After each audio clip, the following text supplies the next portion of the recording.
ഇരുൾ പാടത്തിൻ്റെ കോലാണ് ഈ കാണുന്നത്. ഇന്നലത്തെ ഒറ്റ ദിവസത്തെ മഴയാണ്. ഇന്ന് റെഡ് അലർട്ടല്ലേ.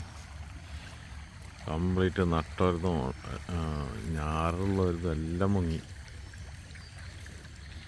അതിനെക്കാട്ടി അപ്പുറമാണ് ഈ ചണ്ടി. എല്ലാ ചണ്ടിയും കൊണ്ട് ഇറങ്ങി വന്നിട്ടുണ്ട്. മൊത്തം കണ്ടത്തിൽ. ഇതാണ് ഇപ്പോൾ ഏറ്റവും വലിയ തലവേദന ആകുക. ചണ്ടി എടുക്കൽ നല്ലൊരു ചിലവായി മാറും.